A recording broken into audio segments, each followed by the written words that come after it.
Hello and good evening, everybody. I'm Rabbi Sarah Reines, and it is my honor to welcome you here tonight.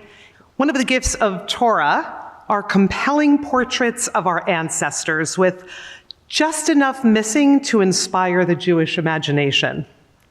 Tonight we focus on Abraham, who our esteemed guest has spent a great deal of time getting to know, both through our sacred texts and from secular writings throughout history.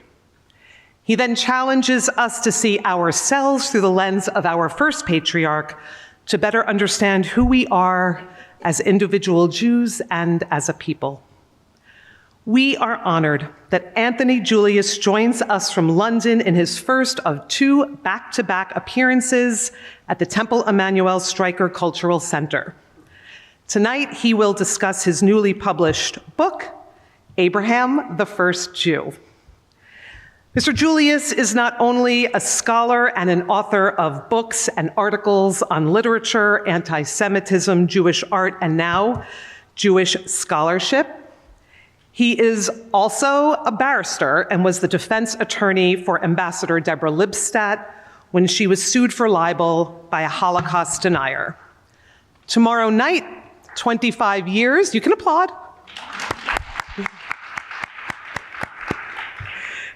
25 years after winning in court, he will return with Ambassador Lipstadt to join us to discuss the case with Abe Foxman, its importance, and how it continues to reverberate, especially at a moment when a growing number of young people seem unconvinced that the Holocaust actually happened.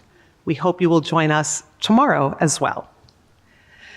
Mr. Julius is the deputy chairman of the international law firm Mishkon Direa and professor of law and arts at University College London, where he teaches courses about literature and philosophy. I should also mention that he served as Princess Diana's divorce attorney.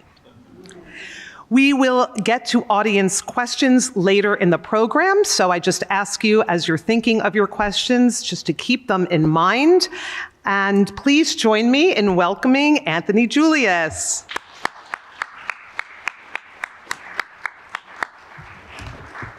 Right, so I am going to assume that not everybody has read your book yet, though some may have. So I'd like to start by asking just how you came to write a book about Abraham. So there's a tremendously long version of this answer, and there's a shorter one. So let me give the shorter one, and we'll see where it takes us. When I was 8 years old, I know this doesn't sound like it's the short version if I begin at my 8th birthday, but when I was 8 years old, I read a strip cartoon version of the Bible. And I didn't get any further than the story of Abraham and Isaac because I found it so shocking that a father would take a son and prepare to sacrifice him. I couldn't get actually past it. And that has a kind of significance for me because the book I've written, it really is about how it's still not possible to get past this story.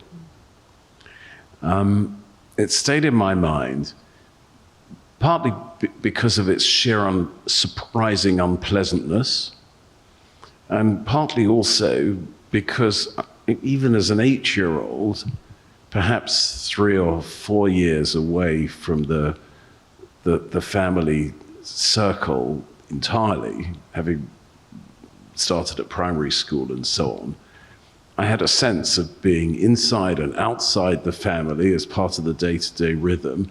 And of course, it makes you, I think as a child, it makes you sensitive to your relations with your parents. You see them, you don't see them, you have a sense of their distinctness. And just at that point, when that sense of the distinctness and the separateness of your parents really begins to bear in on you, and you begin to try to understand what that means, you read a story in which a father is capable of doing this to a son, and it can be quite disturbing. It was for me. So fast forward many decades, I had the opportunity to write this biography, I was approached by Steve Zipperstein, the general editor of this wonderful series, Yale Jewish Lives. He asked me if I would write the biography of a Jewish Supreme Court judge. And I said, one Jewish lawyer writing a biography of another Jewish lawyer, it didn't appeal to me. It didn't feel that there was a challenge in it. So I said, park that idea. How about me writing a biography of Abraham? And he said, fine. So that's the story. It's very powerful to think of you reading the story as a child and understanding it as that relationship between parent and child within the context of the Torah, I mean, and you say at one point in the book, you talk about the maybe you wouldn't describe it as a choice, I'm going to use that word now, but at some point choosing between religion and ethics. And I'm imagining an 8-year-old sort of facing that challenge.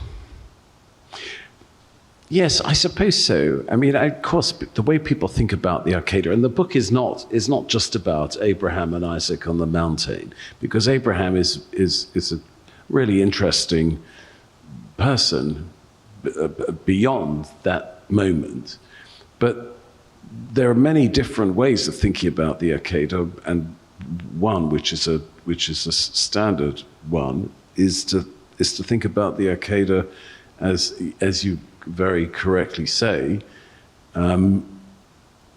as a kind of setting up a conflict between what your ethical impulse tells you is the right thing and what you're being instructed to do by the person who is, or the entity which is supposed to be the source of that ethical impulse.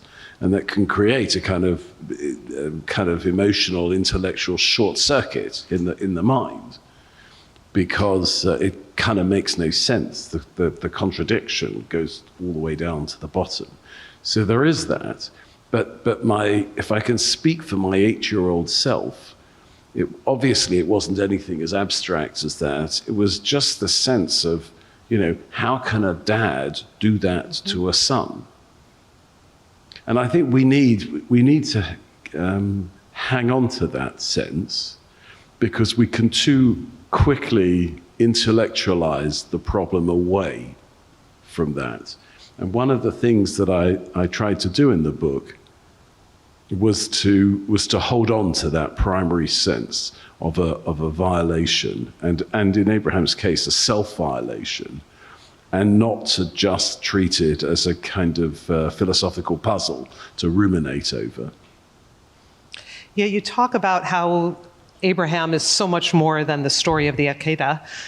And I am thinking that there is another, I'm going to use the word pretty shameful episode, a couple of them, with Abraham and Sarah, when he tells her tell people to pretend that she is his sister and not his wife. And it's a part of the Torah that we don't really talk about. Whereas the Akedah, we read on the high holidays and everyone knows, and there's art about it, and there's poetry about it, and I was so really moved that you not only took on those episodes in Abraham and Sarah's life, but the way you talked about Sarah. For those of us who haven't read the book yet, can you say a little bit about some of the sources that you look to help understand Sarah, and describe her a little bit for us in ways that some of us may not have thought about her before? Can I do that? And can I begin by explaining in a very quick way what I understand by Abraham? Because then it kind of... You should do whatever you want to do. We're here to listen. You're the boss, but with your permission, I want to take a step back. So my sense of Abraham is that he grows up in a polytheistic society. He essentially accepts the religion of his father and his forefathers, and then he gets to a certain age, late 30s, when he begins to just puzzle over what hitherto he's accepted, and through sheer force of brain power, and an independence of spirit. He detaches himself from his immediate milieu and from the beliefs of that milieu. And like a brilliant inventor, he comes to the provisional conclusion that there is just one God, one entity in charge of the universe, that it's not necessary to postulate so many others, but he's as excited by the process of reasoning, by this discovery of a capability in himself, a capacity to reason and think independently of people around him. So that's Abraham. That's Abraham. That's the history, the story of Abraham's first discovery of God. But I imagine that Sarah takes her own path and her own course, and she does it not so much because simply out of intellectual curiosity she embarks on this intellectual journey. I imagine that she does it because she looks around her and she sees the condition of women radically deteriorating.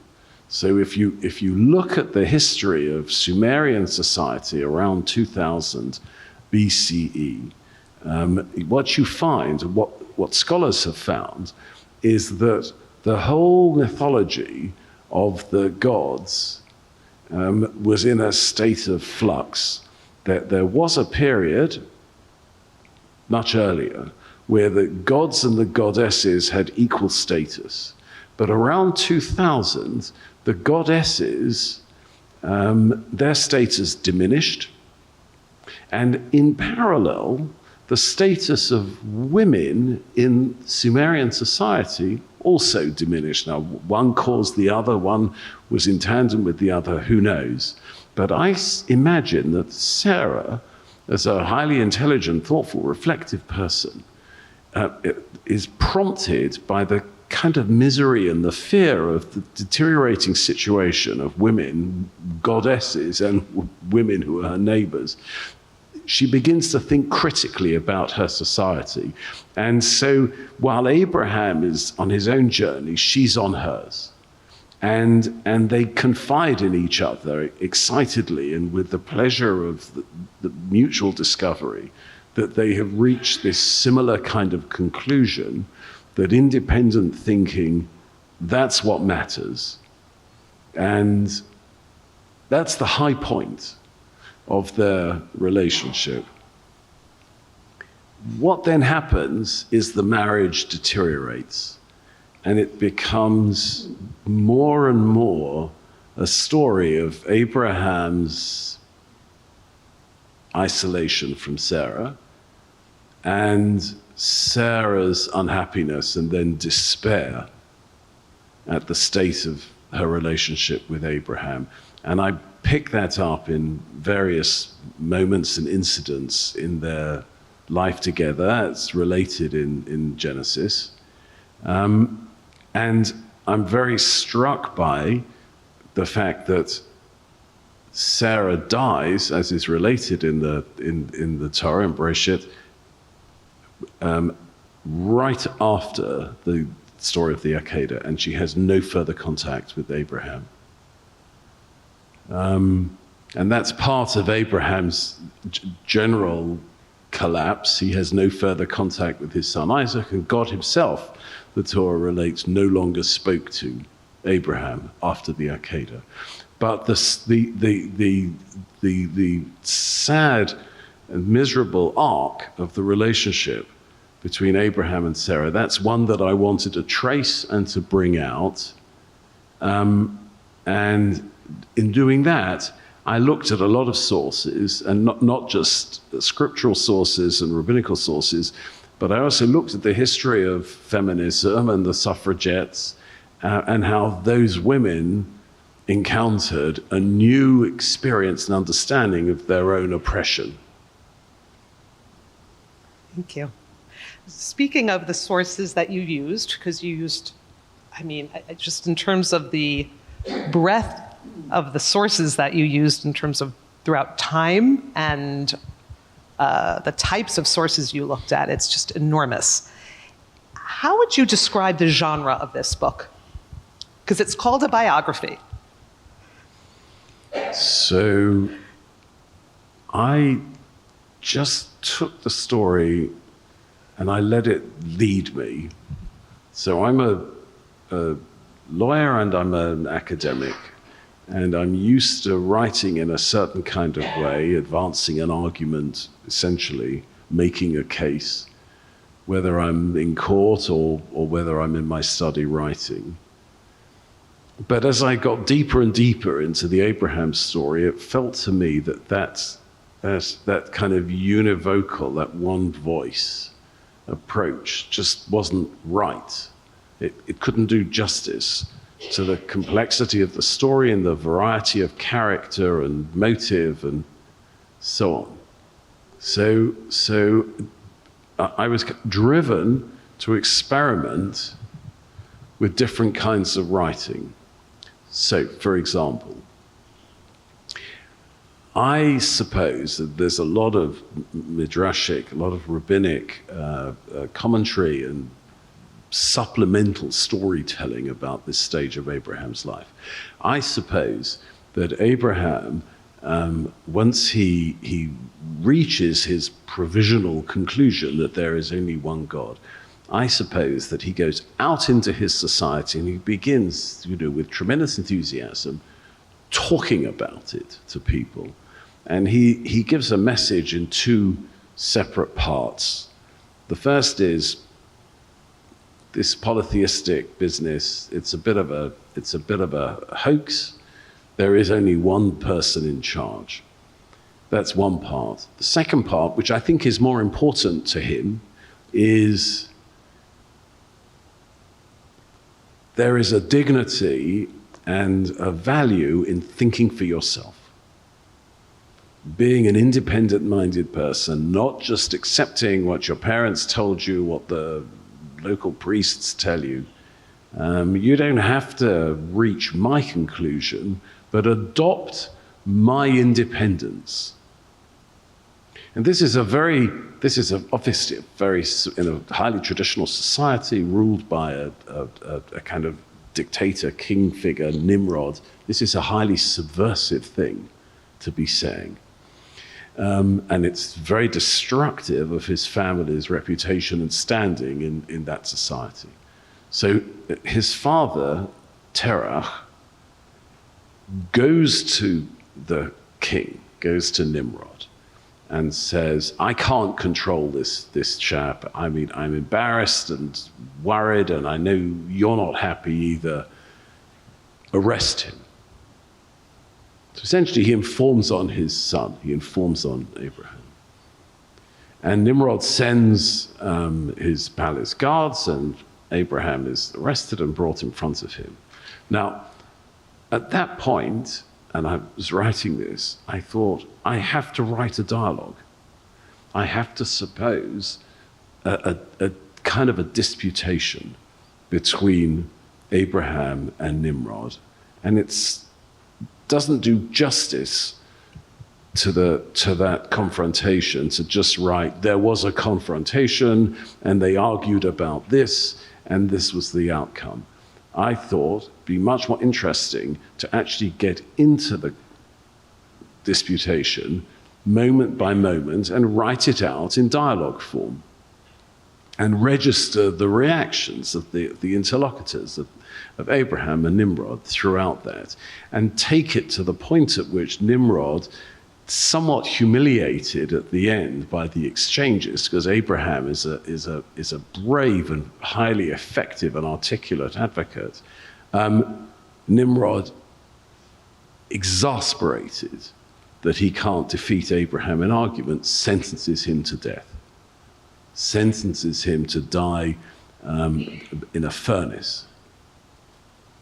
Now, all of that you can just relate as if it's an ordinary biography, or you can relate as if it's a scene, a very important scene, in something like a novel.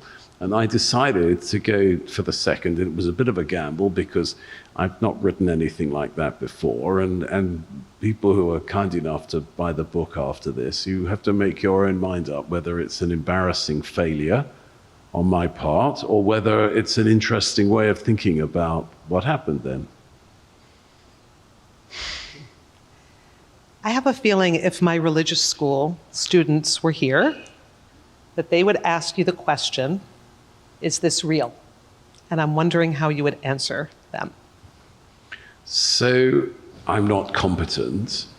I'm not an archaeologist. I'm not competent to make that determination.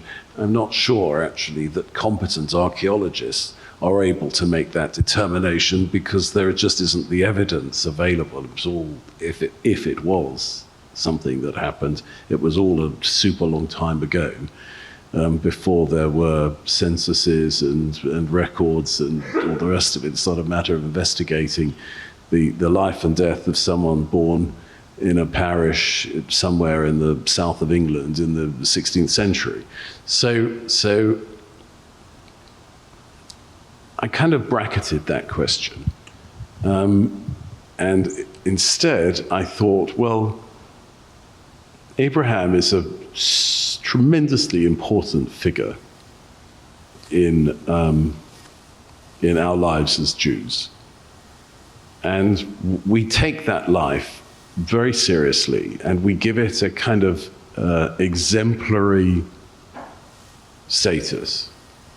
So I will write a book which reflects that kind of understanding of him. So I don't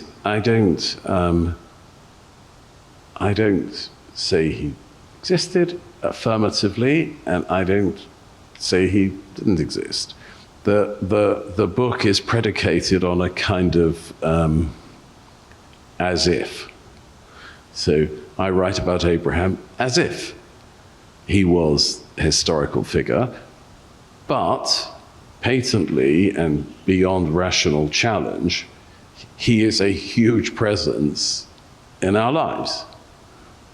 And if that huge presence is closer to the presence of, say, Achilles or Oedipus in the life of the ancient Greeks than the Queen Elizabeth II in the contemporary lives of British citizens, then so be it. You're reminding me of a professor of mine, also wrote a lot of books, Rabbi Lawrence Kushner, who once when I was in class with him, he said, "There's no one in the Torah that you'd want your kid to marry," which was his way of saying that all of these ancestors, all of these figures, all of these heroes are flawed people. And I found it both very challenging and so refreshing to read this book because you lifted up everything, so many things about Abraham that made him intriguing and an inspiration, and also you did not shy away from his flaws, from things that made him very human and allowed, I think, I'll speak for myself, allowed me to see aspects of myself in him. And I'm wondering if you had any sense of context when you were doing that, given that we are living at a time where people, it seems, are either, hero or sinner, and that there's very little kind of space for nuance and seeing an entire human being. So thank you. Yes, on the question of context, I mean, of course, we live in highly polarized times. So to make a case for the complexity of a person, rather than to put him in the sinner bin or the saint bin, that it feels, and it shouldn't feel, and it's an indication of how miserable the times are that we're living through, it feels like an unusual, even a radical thing to do. Of course, I got distracted within 3 sentences of your question, because I immediately started thinking, being the father of a number of children, well, actually, who would I want my own children to marry among the figures in the Torah? So I'm still puzzling over, I thought possibly Moses, or it's a very interesting. I mean, Moses was not a great husband or father, was he? No. The rabbis sort of take him apart for that. Wasn't quite as bad as Abraham, though. Yes, that is true. He was more neglectful than abusive. Yes, relatively. Let me introduce you to this candidate. He's abusive, but this one, he's just neglectful. It's not the best. I feel like Caleb. What's wrong with Caleb? Or Joseph, possibly. Joseph? I don't know. I'm doing my best here. But anyway, to return to the question. He's just a little arrogant, but anyway, yes. You want the best for your child. Yes. But your question about context, I mean, in a sense, everything that we all do as Jews is about the 7th of October now. So it's very difficult to think about writing about the foundational Jew, Abraham, without also thinking about 7th of October and what it means. I have to say this, and I spent a large bit of my professional life involved with, so to speak, Jewish communal causes with a litigation character, and involved in campaigns against anti-Semitism and so on. It's just been something that I've felt drawn to, or felt kind of obliged to engage in. But I've never felt that it had anything really to do with my sense of who I was as a Jew. I've always felt somewhat suspicious of people who derive their sense of their Jewish identity in the combative stance they take towards anti-Semites. I mean, of course, one's aware that since 7th October, shul attendances have gone up, and there is a kind of general sense of people affirming their Jewish identity in the face of this horror. But to me, at any rate, having to deal with anti-Semites is simply a burden, rather than contributing to my sense of who I am as a Jew.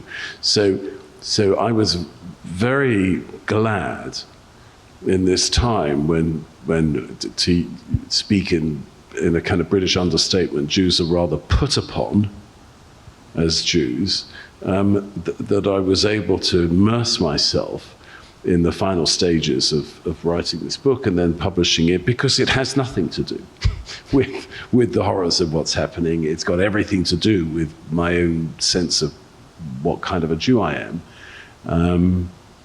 And it's kind of, it has its own, I hope, integrity and distinctness. When did you start writing it? When did you start researching it? When did the project begin? Before? So, I mean, you know what it is with a book, it's sort of in stages. So you have your first thoughts of, wouldn't it be interesting to write a book about this?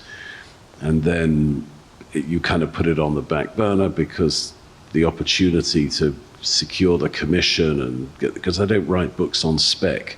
I only write books where I have a contract to write a book. This is my 5th book. So that was about 4 years ago, 3 years ago. 3 years ago, I think 3 years ago I signed the contract with Yale. So that was then I kind of started it in earnest. So before yes, exactly. Everything. Yes, exactly. Before everything changed or whatever, yes. Yeah. And then I kind of carried on writing it across the first months following the 7th of October, and I submitted it to Yale on the 31st of December, 23. I mean, I will say one of the reasons I loved reading this book was because it took me away from what it feels like is it's hard for us since October 7th to not have that be the focus of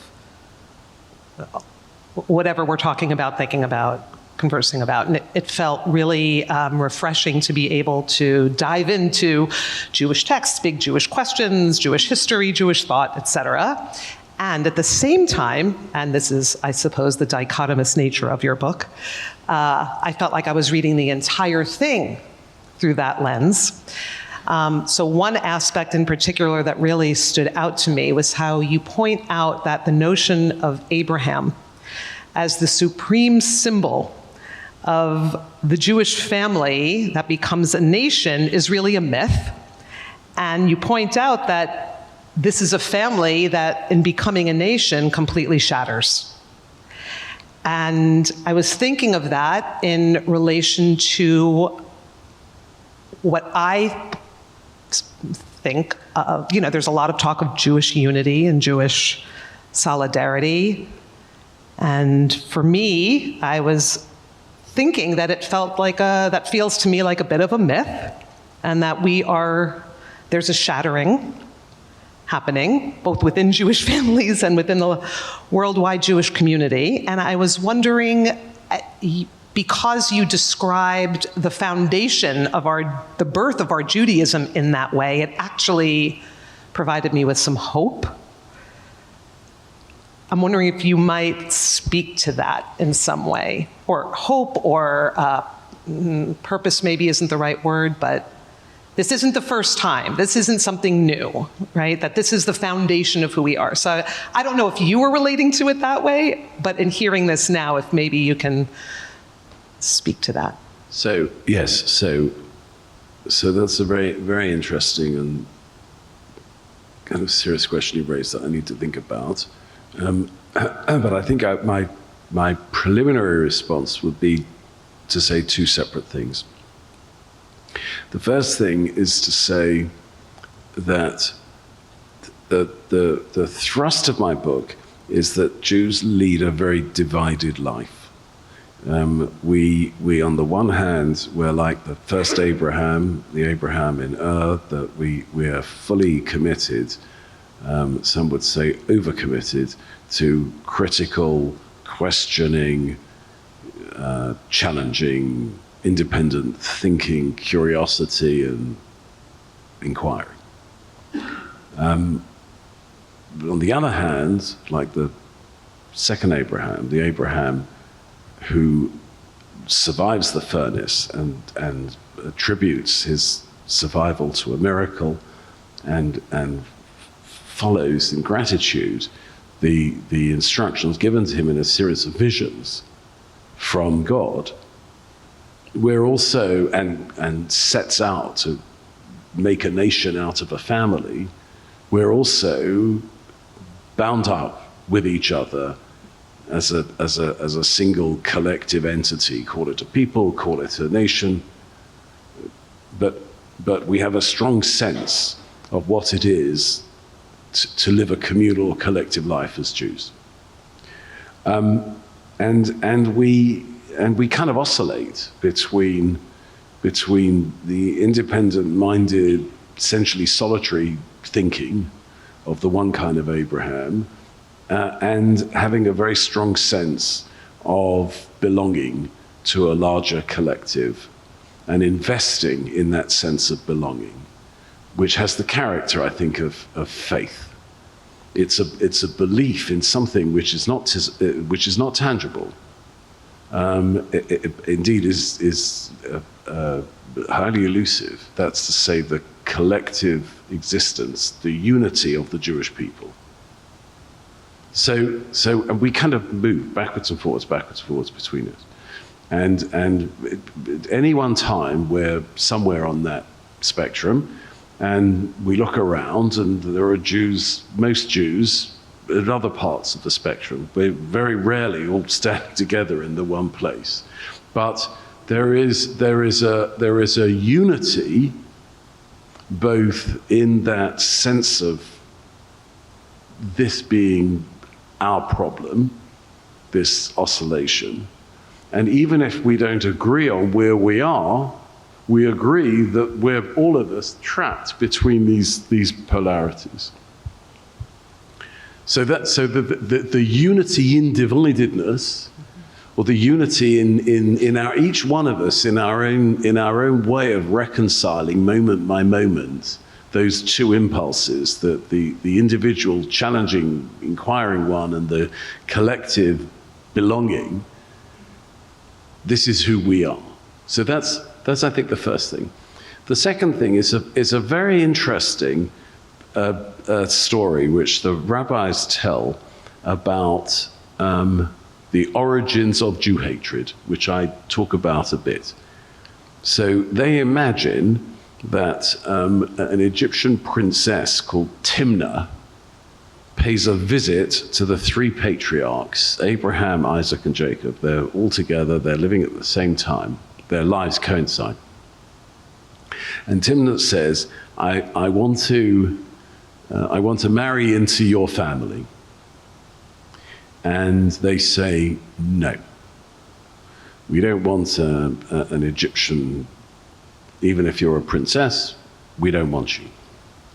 So she's hurt by this rejection, and she goes off and she marries a child of Esau's, and the fruit of that union is Amalek.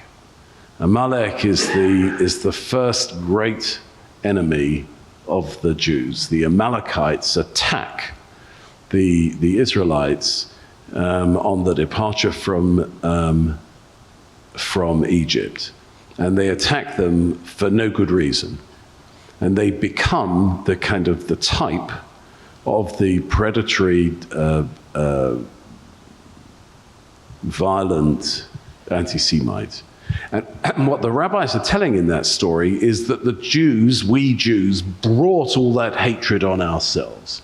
And in a way, it's a kind of consolation, because if it's all our fault, we give ourselves a kind of super agency.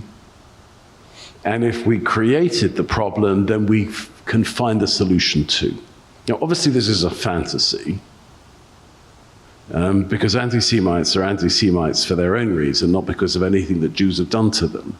But this wrestling with the causes of the demonstrations of hatred and worse that is first located by the rabbis in the Abraham story, or in a detail of the Abraham story, that is interesting.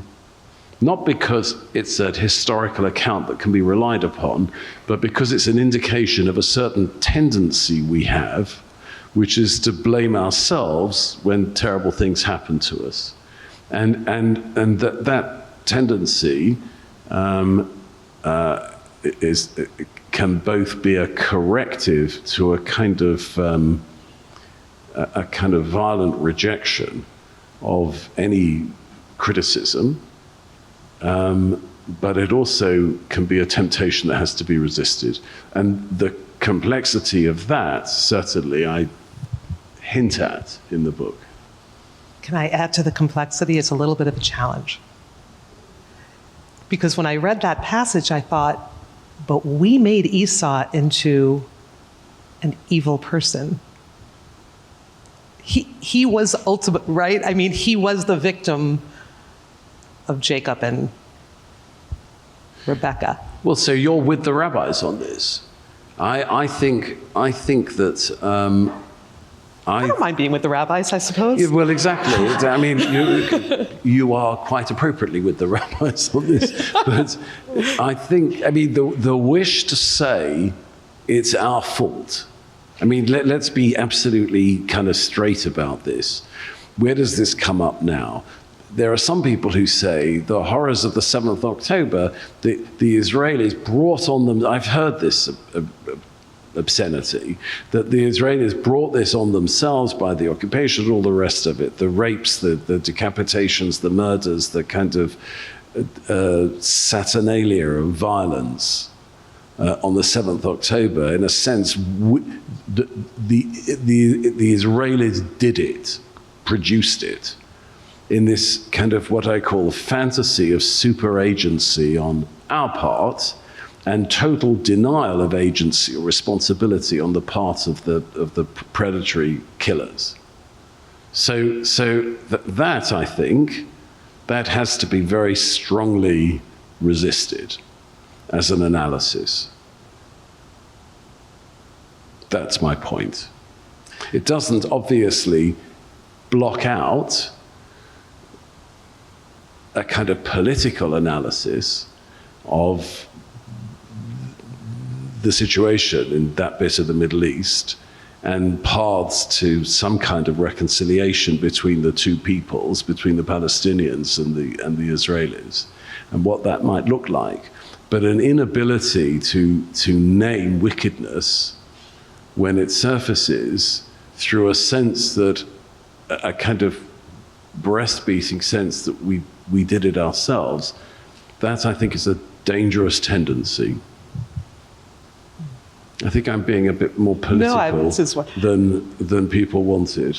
But I feel like I feel terrible because we promised that we would take some questions. So some questions from the audience. There's one up here. 1 second, let's... Since all religion is certainly fiction, do you think you can do a book on God? You know, everything we've learned our whole life is fiction. All religion is fiction. And we look in reality-based. Could you do a book on God, a true, like you're doing a legal case? Could you do that? So for the people who didn't hear it, the question is, proposition, religion is fiction. Question arising from that proposition, why not then do a biography of God?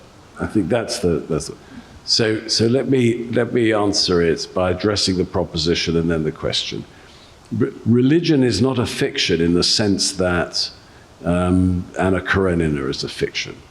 It doesn't have a single author, and it wasn't written as a self-conscious exercise in invention. It's only a fiction in the sense that its existence is not amenable to the processes of the natural sciences. So one needs to be a little more kind of disaggregating in one's categories than to just distinguish between fiction on the one hand and truth on the other. So that's my kind of response to the proposition. As far as the question is concerned, there actually have been various biographies of God. One of them is called the Torah, but there are other more recent ones. There's a very good one by a man called Jack Miles, which is actually called God, a Biography, and it's worth reading.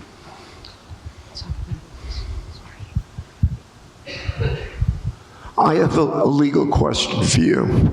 Abraham's covenant with the Jebusites, they give him the cave of the patriarchs, and his progeny never bothered them. Joshua abides by this. When God tells him to destroy the 5 Canaanite cities, he leaves the Jebusites alone. David, the vile human being that he is, destroys the Jebusites and takes the city. What do you think about that legally, and especially the fact that the word Jerusalem, Salem, is a pagan god? The Jerusalem is Ir Shalom, which is the city of peace. Salem is a pagan god. Well, Shalom is peace. So the in terms of the meaning of Jerusalem, that's my sense of it. As for adjudicating between the legal claims of the figures in the Torah, I have enough difficulty giving advice to my clients on English law to express a view about that. So I'm going to pass on that, if you'll allow me. Are there other questions? I think over here, Marjorie.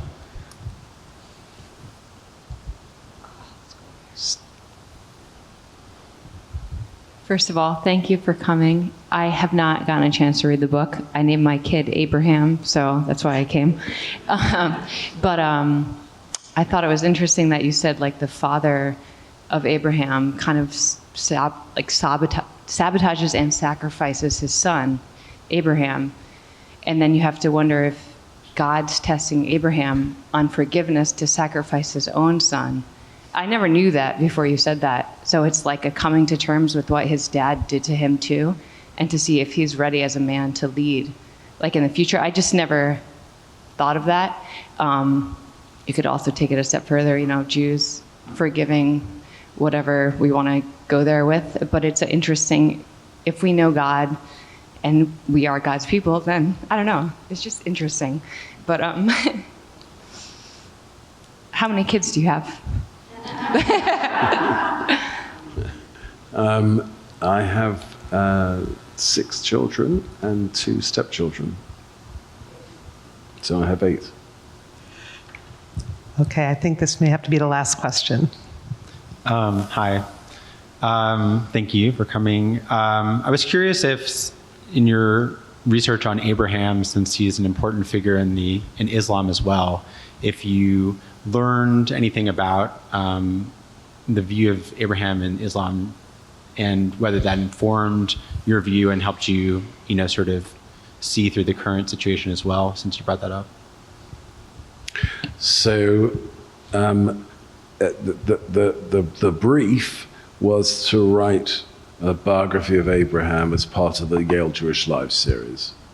Not to say that I would have been competent to write an account of Abraham within the Muslim tradition, but I didn't consider that was part of my undertaking to write that account. And since I wasn't writing an academic account of the different versions of Abraham in the history of the world, but rather the Jewish account of Abraham, I didn't feel obliged to write about the Muslim account. I have to say, deep and intractable as the conflict is in the Middle East, it doesn't reach all the way down, I think, to rival interpretations of Abraham. That's not my sense of it. So I think even if I had gone there, I don't think I would have brought back anything that would have been elucidating of the politics of the region. I'm going to ask you one more thing. Is there a message or a question that you would hope that a reader would take away from this book?